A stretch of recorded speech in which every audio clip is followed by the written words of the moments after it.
First, I just want to invite Dr. Ryan Neuhofel, who is from Lawrence, Kansas. I don't think any physicians are left in Kansas, huge Kansas contingency here. But Ryan's going to give us the historic perspective and kind of share how it is we got here.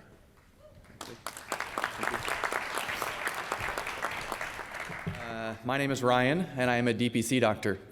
I always, thank you.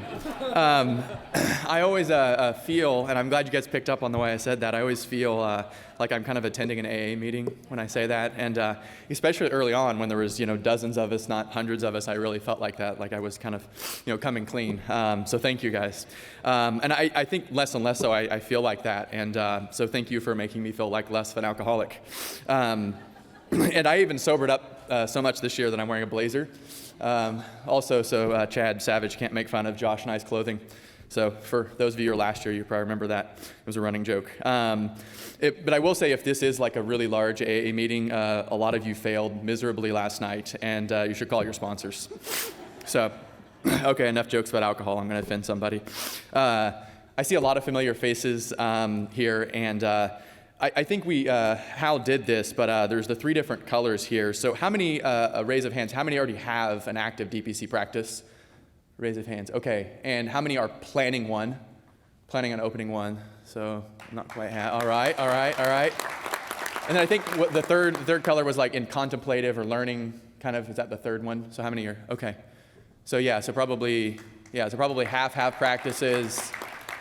Most of the rest of them are planning. And so, what's really awesome is having been in this movement for quite a while, that's changed over time. I think I was thinking back to the 2014 DPC Summit, which I think was one of the first larger, at least with hundreds of doctors meeting in Kansas City. And I think when I asked that question, it was about 80 or 90% were either planning or learning, and only maybe 10 or 20% were actually doing it. So it's really awesome that some of you are still here, and it means one of 2 things: either DPC has staying power, or you're all very stubborn people, and it's probably a little bit of both.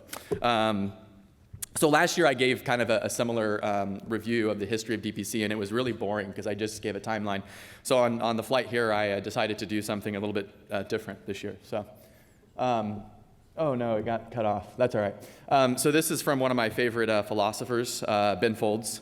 And I'll give you guys a second to digest this. Hopefully it came out there. So this is one of those, this is a song, but whenever I heard this, I love this song, but whenever I think about this lyric, it resonates with me, but I'm not smart enough to figure out why.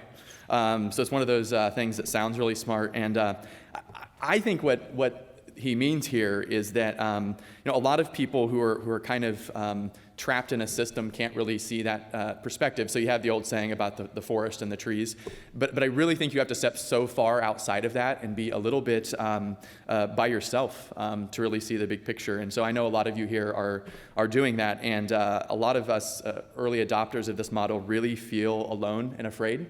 But I think you have to get to that level, and a lot of us have gotten to that level so we can see the big picture. And some of us have been doing this for years, like Lee Gross started his practice in 1926. Is that right? Is that right, Lee? And so he's been doing this for many decades, and others of you have just heard about DPC a year or 2 ago and just starting a practice. And I think that a lot of us still, even though the movement is growing, feel alone.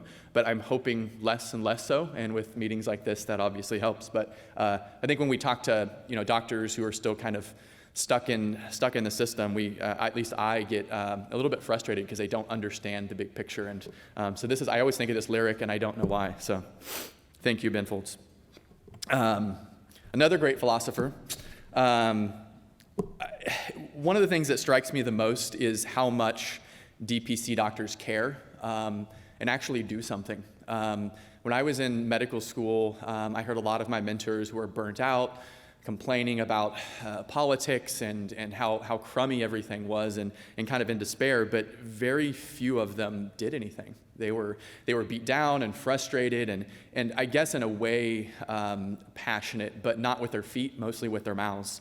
And And so I see a lot of other organizations and people in family medicine and primary care advocacy, and I won't name those organizations, who are obviously aware of all of the problems and the pain points of primary care, but they want to just focus on burnout and wellness and not really tell us how to fix the system. And those people will get up in front of cameras and Congress people and demand fixes, but they don't do anything themselves. So God bless those people for doing that. I think advocacy is good, but I think marching or voting with your feet is much better. And so that's why I'm so inspired by the DPC movement. But it does take a little or a lot of bravery to do that. I think once you step outside those boxes and create your own boxes,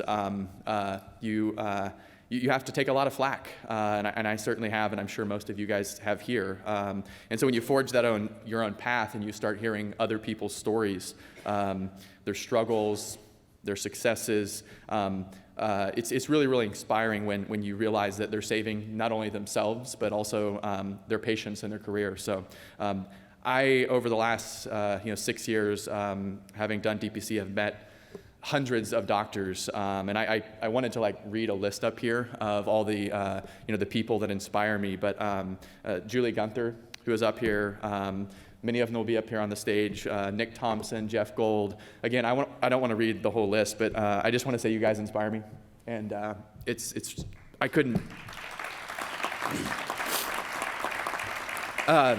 You make me feel less insane, and thank you for that, because I think a lot of us, like I said, a lot of us, especially early on, we're thinking, are we really, really insane? And so we might all be insane, but at least we're insane together. So thank you, guys.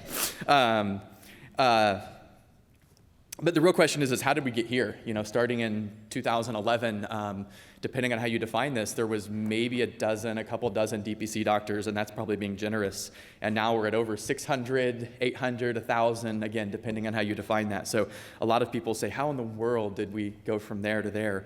And you can get into the technical and the policy and the economics, but I think it's much more than that. I don't think DPC is just a model. I think it truly is a movement and a social movement.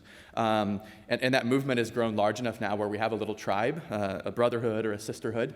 And although our numbers are still really small, and some organizations will remind us of that we're only 2 or 3% of family medicine doctors. I think our passion far outweighs that percentage, and our mouths certainly are much more than 3%, as I've been told.